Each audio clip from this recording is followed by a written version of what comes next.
YouTube, how's it going? The Goat House is back with my updated power rankings heading into week 3 of the NFL season. We'll update these every single Tuesday morning, along with plenty of other NFL content you see in the bottom left. My power rankings are based on how teams are playing, so there's a bit of movement in my power rankings, especially earlier in the year.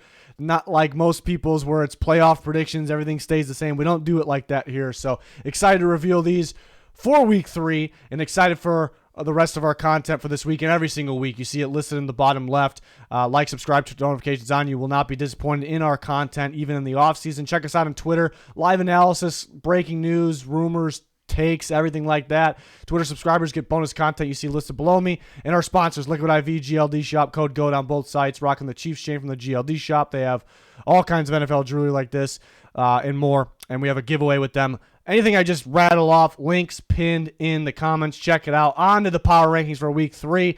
Cardinals remain at 32. They had a good opportunity to get a good boost, from away from the bottom possibly, as they were beating up the Giants pretty good. And they just couldn't quite hold on to that, though. So if you can't win that game, I'm not sure how many games you're going to win. So they're going to remain at 32. The Bears are going to come in. They're going to move down one spot to 31. They are playing like the worst team in football right now. It is tough to move the Cardinals off that worst spot based on what they have done, really, and the games that they have blown, especially the last one. But the Bears, have been struggling on both sides of the ball. Major problems with that offense right now. And it might be tough to figure it out this week. Even though they can figure it out at some point, it might be tough this week as they play the Kansas City Chiefs. 30s, the Panthers, they moved down a spot. That Monday night game, the first of the Monday night games, they played pretty well on defense. They got after Derek Carr. They made some plays. They kept themselves in the game. So I thought about, what can we do with the Panthers here? But the offense is pretty stale. Bryce Young's kind of struggling. He's panicking a little bit, thinking a little bit too much. It was only his second game. There's just nothing really going for this offense. Like the quarterback play isn't good. The offensive line play isn't good. The receivers aren't playing that great. The running game isn't that great. Maybe they, I think their key is to kind of start with the ball, pound the football, run the clock, try to get in the end zone that way, maybe open up the play action pass or things like that. I think there's a potential opportunity for that against Seattle this week with that matchup, so we will see. But the defense, it was tough that Shaq Thompson went down, but the defense looked pretty decent in that game against the Saints. Did enough for them to win. 29, the Texans down 2 spots. They were missing about half their roster, the offensive line included, maybe their 2 best safeties. So that's obviously tough, but it is what it is. There's going to be a lot of injuries. If you look good, you're going to move up in the power rankings. If you don't, you're going to move down. I will say the positive with the Texans is they generated some offense as this game went on. CJ Stroud looks pretty good. Of course, you want to see him clean up a little bit of things, execute more in the red zone, and win football games. But he's looking like the best of the rookie quarterbacks. I mean, I know Anthony Richardson's looking pretty good, but he has the injury concern and could throw a little bit better. But I'm confident with CJ Stroud. We'll put it that way going forward. So there's some positives, I guess, to take away from the Texans here. But even though they were missing a bunch of players, a bad game overall against the Colts. I mean, Gardner Minshew comes in and lights him up at the same time, after Richardson was running all over him. So obviously not great. They played better defense against the Ravens. 28, the Broncos, they stay put. Maybe it's the one that you want to move the Broncos down because if you can't win, it's another one of those where if you can't win that game, I don't know. They're going to win games, but if you can't win that one, I can't really take you too seriously, and they did generate some offense. Yeah, 1 touchdown came on some lucky, stuff at the end, and most of their offense was early in this game. So, which offense we going to get every week, but the defense going downhill is just overall not the best team, and there's not, is there enough change from last year? There's some change, but is there enough? Probably not. They're going to stay put at 28. I just thought these other teams, even though they're extremely disappointing and they're 0-2, I thought these other teams were deserving of being lower than them on the power rankings. 27, the Colts move up 4 spots. Yes, the Texans were pretty depleted, so the Colts probably should win that game. But they, there's upsets like crazy. It's only week 2. They go out and execute. They go out and pretty much, I know the Texans started to come back, but they go out and pretty much dominate this game, and their quarterback goes down, and the passing game actually got better with Minshew, which really isn't that much of a surprise, but Richardson got them started, got the momentum rolling with his legs and just his ability, knowing when to take off. There's so many quarterbacks that don't know when to go. They go when they shouldn't. So even though he's a run-first guy, he's better at running than passing right now, you still have to respect those things. I hope he's okay. It's tough, though, because beat up in both those games already, so the running style and the amount of runs definitely plays a part. But the Colts, the defense shows up when you need it to. They got kind of a clutch defense. I think they'll give up some yards and some points, but the offense led by their coach, Shane Steichen, doing a hell of a job there, improve them across the board, especially with his play calling. So we knew that was a good hire. Even if they struggle the rest of the way, I know that's a good hire still. They're up 4 spots. 26, the Raiders down 3 spots. They barely escaped week 1, but they did get a win. In week 2, they got obliterated by the Bills. The defense showed what I thought they would be, is one of the worst defenses in football. The Bills just absolutely dominated time of possession because the Raiders defense was just staying on the field because the Bills offense, obviously. So the Raiders offense got limited chances. Devontae Adams goes down. Josh Jacobs has -2 rushing yards. Disastrous of a week. Of course, you did play the Bills, but another thing to keep in mind, I do take week 2 a little more serious than week 1 each step of the way. Each week tells us a little bit more, so keep that in mind, like how much stock I put into these weeks. But the Raiders are at 26 heading into week 3. 25, the Giants, somewhat rare in the past if you've been following us, somewhat rare. It happens, though, when a team wins and they move down. I think I've already done it this year more than full years combined, and here's another one here because it's kind of a weird year to start. But the Giants simply are not playing the best football. In the second half, they played very solid football, but they are light years better than the Arizona Cardinals. The Cardinals everyone agrees that the worst team in football. They're supposed to be the worst team in football for a reason. But the Giants, again, give them credit for the comeback. It's hard to do that against anybody in the NFL. And they did look good with their adjustments. The players played better in the second half, and they won the game. Main reason of moving down 3, I don't like to move a team down 3 when they win, but they're just simply, you have to look at the other teams that we're going to talk about. There are simply just other teams that are deserving of being higher than them, at least in my rankings. And the Giants overall have played maybe the worst football in the league through 6 quarters. Luckily the other 2 quarters they looked pretty good, so they're not all at the bottom, and they did finish and win the game, but they still have some problems. But it's pretty simple. To me, teams decide where they go in these rankings. That's how I say it. I don't really decide. I decide my system, how it works. Teams kind of decide where they put. So it's pretty simple. If the Giants go out there and play more complete, better football, they will move up in my rankings. It's pretty simple. So they just got to go do that. But if they didn't win that game again, they might be 32. Someone on Twitter, they'd be 31 or 32. If the Cardinals won that game, it'd be a battle between the Giants and the Bears for 32. So at least they're not sitting down there. But it is somewhat rare for a team to move down 3 spots after winning. It's just kind of what happened here, because the Patriots are, even though they're playing somewhat decent football for being 0-2, they're down 4 spots.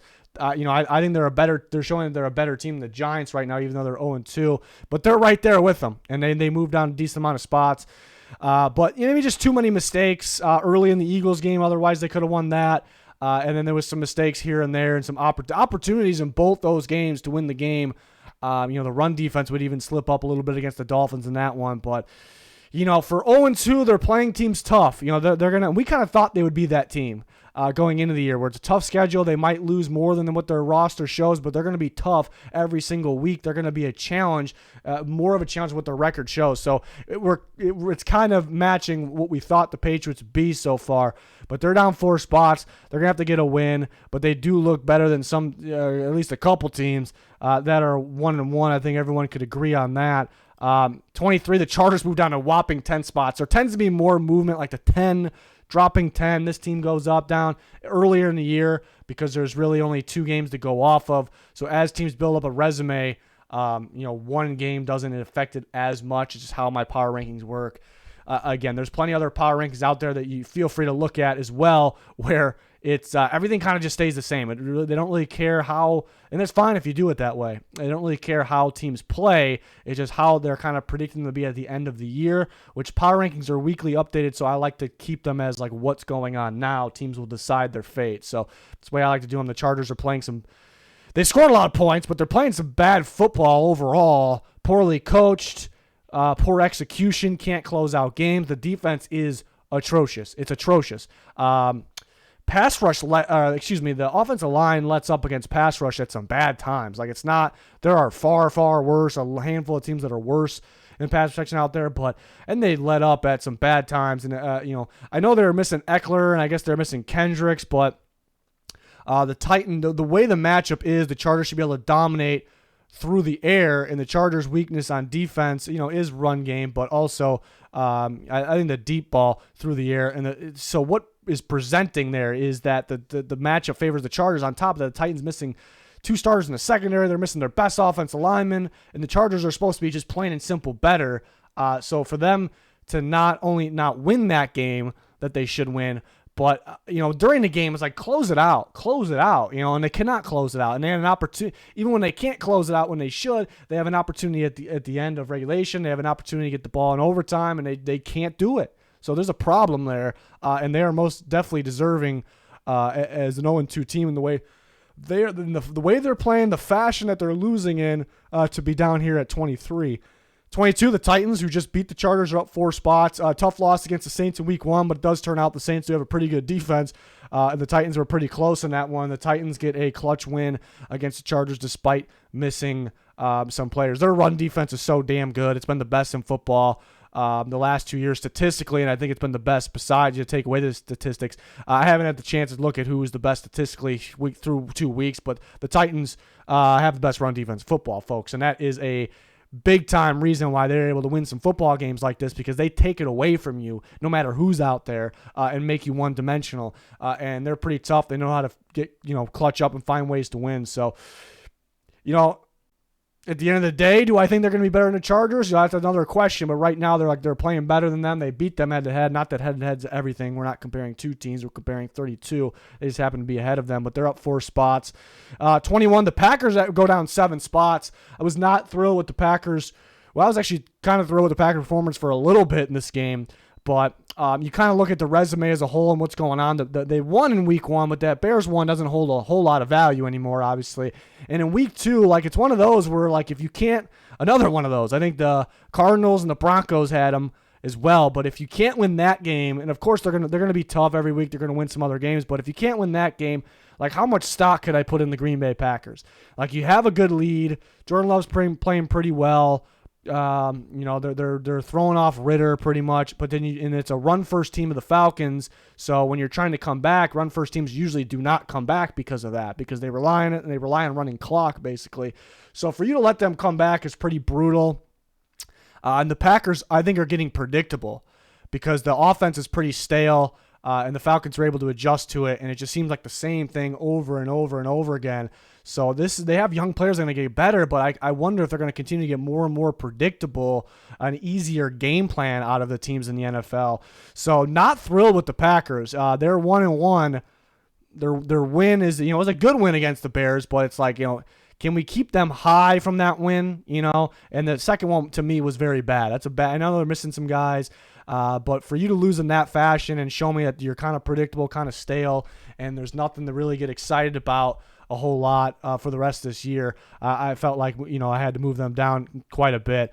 The Vikings come in at 20. They move down 4 spots, so they're going to continue to fall if they continue to lose, and that's what they're doing. So overall, they're moving down. They're at 20. I do think got to be one of the better 2-0 teams. We'll figure that, or 0-2, excuse me. And they're actually close to being 2-0 is the crazy thing, but got to be one of the better 0-2 teams. But we'll find that out. They'll play the Chargers, who are number 23 this week. That should be a fun one. We think that'd be almost not a heavyweight, but close to heavyweight battle, but it's not.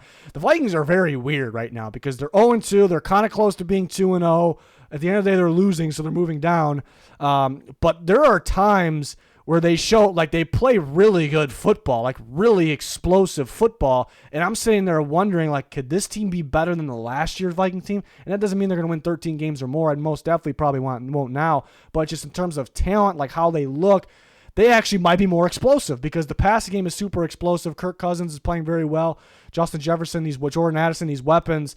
The defense is most definitely better versus the pass rush and coverage, than it was in the past. they're just got these sloppy turnovers that are costing them, and that plays a part. And again, they're moving down, but you watch them and it's like, man, like they could be a pretty good team here if they just cut the shit, But they got to win to move up here. They're going to have to win to move up. And then the Bengals go down a whopping 10 spots, so kind of in the same boat of the Chargers. But keep in mind, they're coming from different parts of the rankings. It's easier for the Bengals to move down a lot of spots because they're coming from a higher up spot, more room to move down, more good teams to move down below. But the Bengals aren't playing good football. I'm not going to panic about them because this is what they do early in the year. But maybe the panic meter is getting close to filling up, not all the way, but because the Burrow injury. But this is usually what they do early in the year. It looks worse than usual, though, so maybe it's in the back of our minds, like, when do we start to panic, I guess, because the injury and they're worse than normal. But this is too good of a football team to be doing this. I think they'll figure it out, but that's kind of an assumption. They got to go out and do it. Like, to me, they started number 2 in the power rankings. I had high hopes for the Bengals, and I still do. So for them to get back to normal, back where they belong, they're going to have to go do it. I'm not going to get most people's power rankings, they'll keep them up there because they still believe in the future of the season. I'm not going to do that. I need to see you go do it, So we're going to drop them down a whopping 10 spots, and let me tell you, it's well-deserved for the Cincinnati Bengals. Number 18 is the LA Rams. They're going to stay put. They put up a good fight with the 49ers. Yeah, there were some turnovers in there.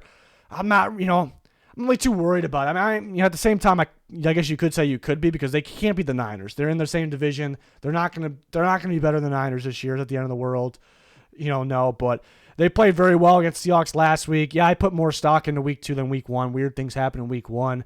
But they're tough. They're tough. Even though Stafford turned the ball over, he looks good overall. Kyron Williams looks really good, really tough. Puka Nacua. The defense is playing better than how they look like on paper. I didn't really see any reason to move them, especially what's going around them. The teams, the Bucs go up a whopping 8 spots. They're 2-0. Yeah, they did beat the Bears, but I think that kind of goes on top of the Week 1 game, upsetting the Vikings.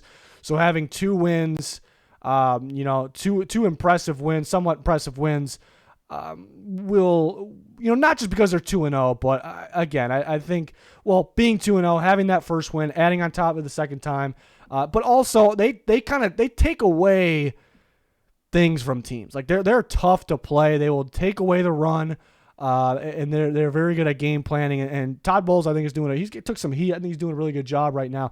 Baker's playing better than expected clutch. Mike Evans has still got it. They got Rachaad White going a little bit more.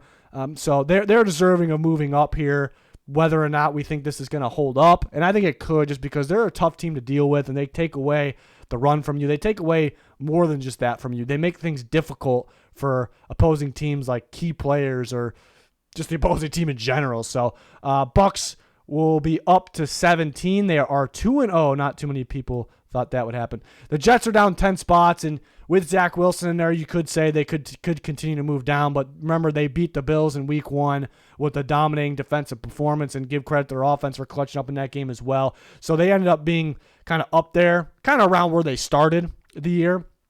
So that was deserving for sure.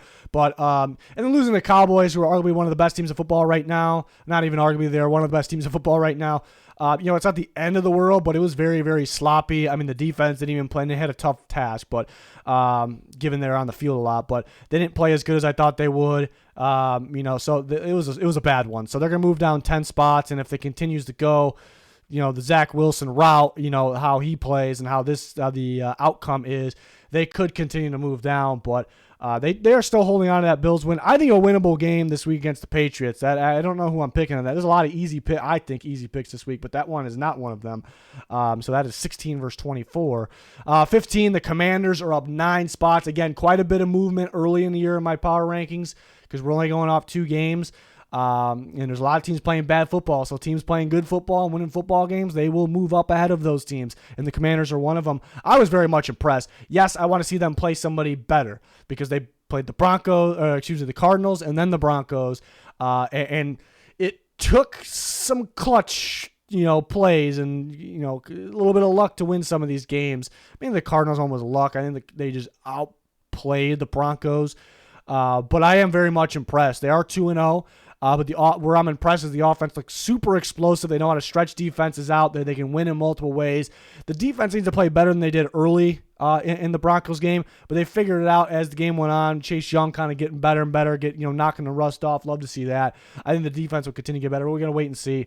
But the way they play in the second half is just the way it happened. I feel like that's the Commanders right now. And again, we don't know for sure until they play better teams, but the way they played in the second half, that felt like a damn good football team. On top of that, they're showing upside. They're explosive. They can win in multiple ways on that offense, and they're 2-0. So on top of all of those, so I thought they're reserving or moving up a good amount, 9 spots, and being number 15. But we need to see them against the challenge. And we will see that this week against the Buffalo Bills. I'm excited for that. I want to see every team play, tough teams here, see what they can do. Man, if they win that one, whew, it's going to be something. Lions are down 2 spots, tough with the injuries. A lot of teams tough with the injuries, so it's not just them, obviously. But and it's a tough one to let slip away. The offense still looks really explosive, so we can't hammer them too much here. The defense still looks like it's kind of the same as last year. I mean, the run defense was all right. I guess not in the goal line, but it's tough. But the run defense was actually better than expected. But the pass defense is still very much a problem like last year. They don't generate a whole lot of pressure. It's kind of relying on Hutchinson or relying on, Hutchinson going inside and specifically like stunts. That's really what got the pressure against the Chiefs. So against the Seahawks beat up tackle group, the Lions should have got more pressure. They shouldn't have gave up as much in the pass. So that actually is a little concerning. But they still do have a very explosive offense. And they still have that week 1 win against the Chiefs, which the Lions are maybe fortunate they're not 0-2 right now. If they were 0-2, they'd be, probably down there with their division rival there, the Vikings. But they did win that game last week, so they're still holding on to that.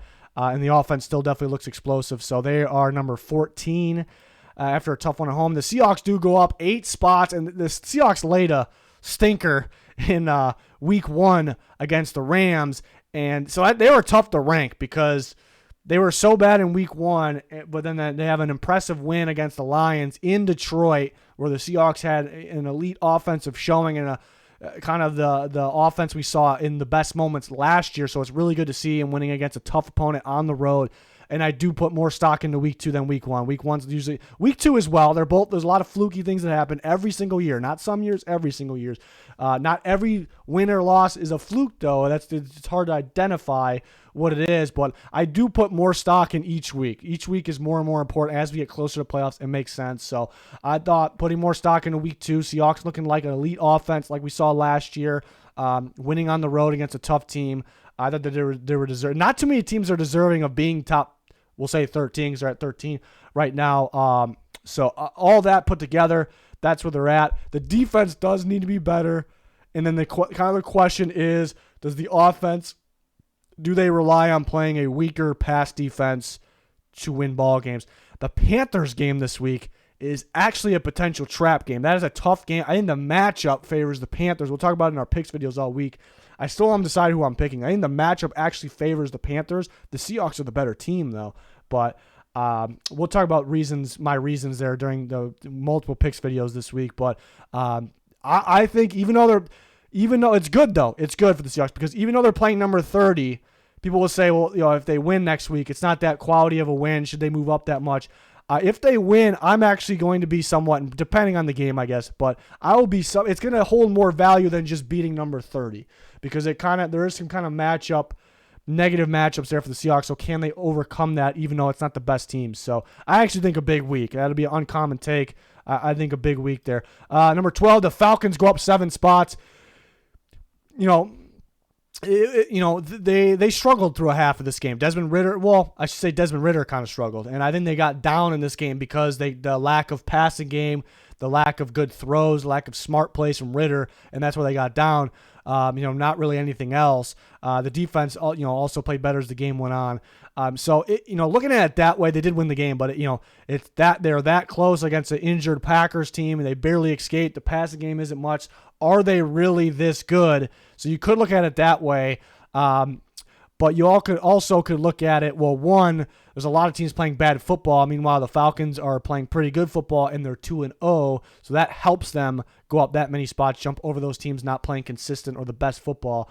But number 2, I love the adjustments. Being down like that, being able to come back when you're a run-first team is very impressive because it's just a difficult task when you're a team like that. And it feels like they can beat you in multiple ways. The defense is light years better than it was in the past. They can be playmakers. They can stop you. They can win with multiple different ways. I love the adjustments there. I love the adjustments on offense. They can beat you at the run. They figured out ways to get the passing game going a little bit more, to be explosive, just to give the playmakers a chance to make a play on the ball. That's really what it was in the passing game in the second half. And they went up and made plays. London on that touchdown catch. Mac Hollins had a big catch. But Bijan electrifying. The coaching was great. Everything was good. To be able to come back like that, very impressive. I think they were pretty solid on both sides of the ball. They played the Panthers and the Packers. More tested than many other teams, but you would like to see them tested a little bit more. They'll be in Detroit this week. That's a hell of a football game. I cannot wait for that one. But the Falcons, and they're showing the talent they have. They have a lot of talent throughout this roster. It's just kind of on Ritter playing a little bit better, playing like he did in the second half of this game. But they're 2-0. They're playing some pretty good football, showing some impressive things, and there's other teams not playing the best football. They're a little, when they are, it's a little inconsistent. So then the Falcons are deserving of being number 12. Number 11, the Saints are up 4 spots. In the Saints, the offense, Derek Carr and the offense a little inconsistent. You want a little bit more from them. You want a little bit more from the offensive line. You want them to get healthy at the running back position so they can get more out of the running game too. So you want to see more from offense. So it would seem, but they had production. They moved the ball against the Panthers, a tough defense in a tough environment. They had explosive plays, able to put the game away. So it's not like it's all, negative or anything for the Saints offense. But for a team to be ranked 11th, you wish there was a little more offense. But they are winning football games. They are 2-0. The Titans win looks a little bit more impressive right now, a little bit. And their defense is playing out of their minds. They're playing like one of the best defenses in football right now. And again, they play the Titans offense and the Panthers offense. But they play so well on defense. So we do want to see a little bit more of a test. They'll play the Packers this week, which the Packers are favored in that game, which maybe is a little surprising to me. But both teams have injuries. But that'll be a good game, actually. That'll be a big one here for the power rankings. So Saints, they're 2-0. Defense is playing out of their minds. They have splash plays on offense. Again, what's going on around them? Other teams kind of struggling a little bit. Saints are deserving of being ahead of them. It doesn't really feel like there's a load of good teams right now. That it doesn't really, because the Saints we'll say they're good. I guess there's not a load of great teams right now. Into the top 10, the Steelers go up a whopping 7 points, or 7 spots, and there was some luck on their side in that Monday Night Football game against the Browns.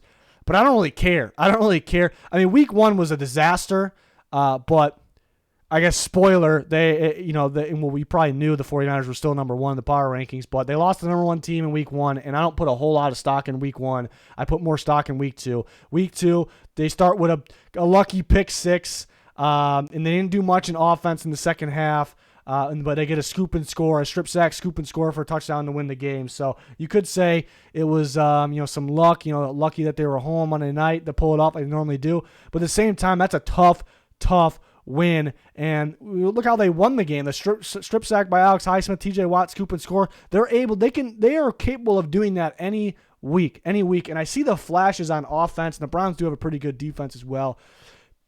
Pickett's got to be more consistent. You got to get Pickens the ball more. That guy's special. Probably got to play Jalen Warren more because he actually might be better than Najee Harris. I know for a fact he hits the hole much better than Najee Harris and has more quickness and speed. But so there's some things they got to figure out. Pickett's actually been very, very underwhelming so far, but he has upside time to figure it out, obviously. But there are some good things. They're a tough team to play. They can beat you with clutch plays on both sides, but mainly defense with that pass rush. And the Browns are a tough team. And I know the Browns lost Nick Chubb. Would they win the game if they had Nick Chubb? It's an assumption, but probably. And they lost some other players. The Steelers had players going down as well. I know the Browns are a little more significant. So there was definitely luck on the Steelers side, but I really don't care. I think that in this scenario, because they play tough football, they can win in multiple ways. I see potential, but we'll see if that really is. The potential has nothing to do with the power rankings, where they're ranked. So, and I just feel like, they're ahead of some 2-0 teams, but I just feel like, and I put more stock into week 2, like I said, I just feel like they play better football than those teams, and they've kind of showed it in week 2. They're going to be tough for these opponents. Like if they play the Niners again, they wouldn't beat the Niners, but they would be much tougher. I think we know that. So I put the Steelers at 10, and it kind of shows the lack of like consistent great teams because there's not enough to fill up with the full top 10, here. But on to, and this is where it gets interesting too, because the Jaguars, they've had an interesting adventure in my power rankings so far because they won in week 1, and I actually moved them down a spot. They looked a little sloppy against the Colts, but I thought there was other teams deserving of being ahead of them. After that game, and now after week 2 they lose and they move up a spot. Why? Well, first off, if they got obliterated by the Chiefs, it would have been impossible for me to move them up a spot. But they play really good defense. They stick in there, have a battle with the Chiefs. So there's a little bit of positive in the loss. But main reason why actually is look at the teams behind them. Any of those teams, can you spot out any team that is deserving of being ahead of the Jacksonville Jaguars? The answer is no, at least to me. The Jets were a team that moved below them. I mean, a disastrous week 2. The Jags look like a better football team. The Jags are inconsistent. Like they have these crazy flashes of offense or defense. I just want to see it full time, like full game every week, because they could be a great team. That's the downside of the Jags, other than they lost. But defense had a pretty good outing there. Number 8 is going to be the Browns. They moved down one spot. Yes, they just lost to the Steelers, but yes, I still think they're better. A very good win in week 1 against the Bengals. Luck really wasn't on their side against the Steelers. Nick Chubb goes down. That pick 6 was kind of fluky. You could argue they outplayed them, but you could argue not. But I still think they're the better team. And they've showed some good things. They showed improvements. It's tough without Nick Chubb, so we'll see how Jerome Ford looked pretty good, but we'll see how they are going forward. But it's a tough defense.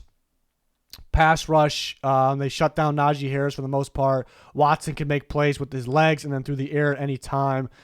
So they still feel like, and then they do take a hit from losing Nick Chubb going forward. We don't predict the future here in these power rankings, but they still feel like a very good team. It was one they should have pulled out, even with the injuries and what was, but at the same time, I mean, you start with the fluky pick 6, you're instantly down 7-0, you lose momentum, you're down 7 points, you're spotting the other team 7 points. Nick Chubb pretty early goes down in devastating fashion, and you have other players getting injured. It's pretty damn tough to come back from that, to play after that. And then, for them, they played pretty well. Maybe just obviously too many mistakes, but overall in the loss, there's ways to be somewhat impressed. So they're only down one spot. They're at number 8, and they're kind of got some favors that I don't think any other team's playing that great to move ahead of them.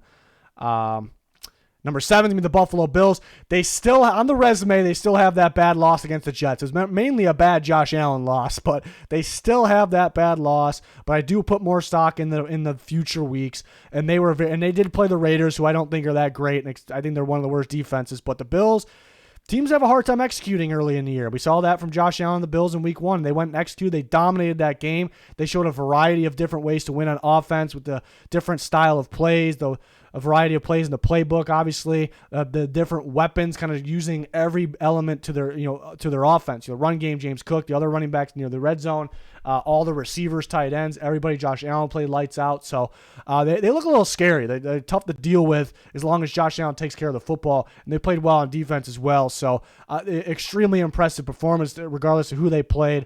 They're up 4 spots, number 7. If they would have beat the Jets in week 1, they'd be ranked very, very high, because I was very high on that win against the Raiders, even though it's not against the best defense and the best team, but just how scary they can be. So yeah, they're still, that week 1 loss is keeping them from being in the elite section here, but they're pretty close. 6, the Ravens can move up 2 spots. Impressive win against the Bengals while missing players. They played well on both sides of the ball. I thought they won with the run, they won with the pass, they won with defense. So I love to see that. Todd Monken offense kind of just getting going there.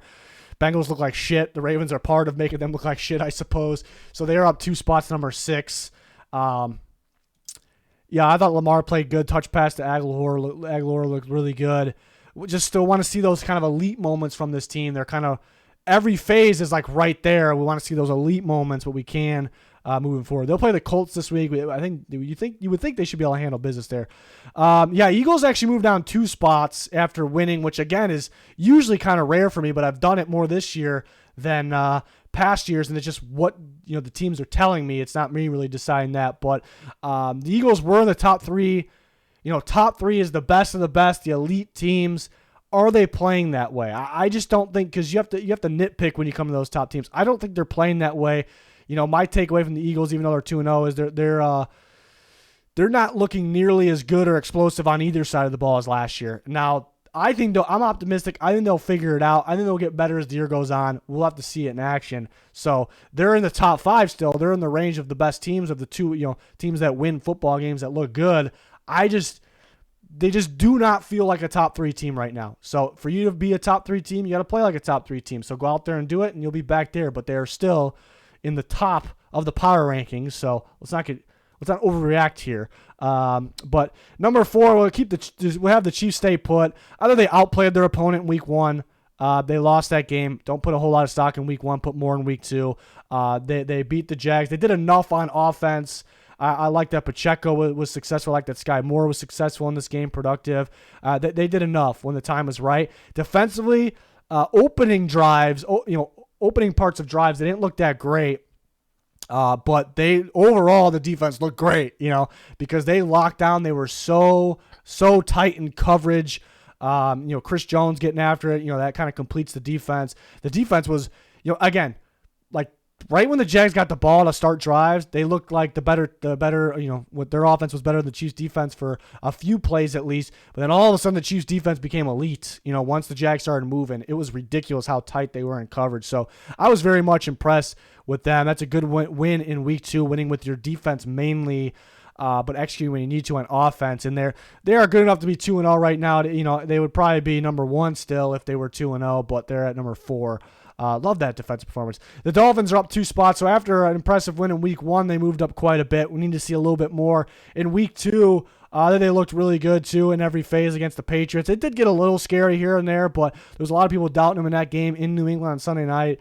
But what I loved is they won in, they won in multiple ways, I guess. The quarterback play, Tua had elite moments, more so in the first half. But with the passing game, they won. With the running game, when they got Mostert going, he was going, so that was a problem. And then defense showed up when they needed to, making clutch plays, making clutch stops. So I thought they won with a mixture of all of that. So that shows me like a team effort. And they're 2-0, look like the best offense of football right now. So I thought they were deserving of being 3 rather than any other team. Again, if the Bills won their first game, that they would be in the top 3. But the Dolphins deserving of being up here, and the top 2 are going to stay the same. It feels like 1A, 1B for me right now. These are like, the Dolphins look great right now, given they move up to number 3. But so not to take anything away from them, but I think it's clear cut. Like, these are the 2 best teams right now in football based on how they're playing. They're very good teams as it is, very good teams on paper, but they are winning in dominating fashion. I actually thought about it. I actually sat here and thought about Cowboys 1, Niners 2.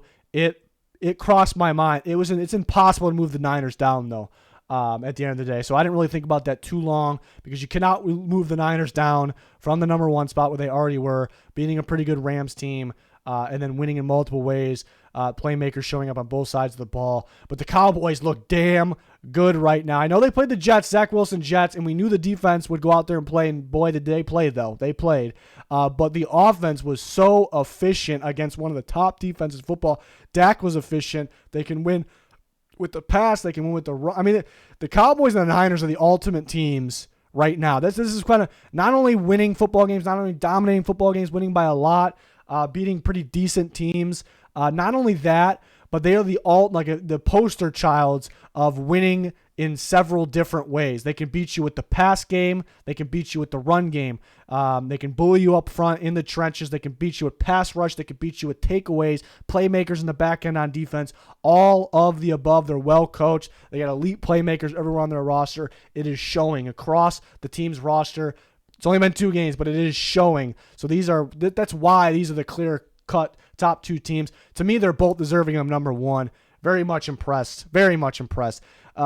I kind of like that. It's not really changed because these teams are usually good, but all the talk's been the AFC, and the AFC is stacked, but the NFC teams right now are leading the way. So I guess it's good to see something that wasn't really being talked about a whole lot, even though these teams were good. We knew they were going to be good. They were getting some hype. But, those are my power rankings from week 2. After week 2, heading into week 3, there will probably be less and less. There will be less and less movement as year goes on, as teams build up a resume. But it's pretty simple. Simple. Go out there and play good football. And winning helps. Losing does not. But go out there and play pretty good football. Show me that you're a good football team, and you will go where you belong in these power rankings. So I love doing them this way. Again, a lot of people kind of keep their power rankings the same. They make them end of the year predictions. To me, they're weekly updated power rankings. They shouldn't really be that way if you're based on how teams are playing week by week. But that's going to do it. I can't wait for our week 3 picks, score predictions, locks, a lot more where that came from. Join us, like, subscribe to notifications on. Make sure you follow us on Twitter. It's very important. There's a lot going on there that you're missing if you're not there. Sponsor links, giveaway, picks league, all those links pinned in the comments. Check it out. It's going to do it. Thanks for watching. Goodbye.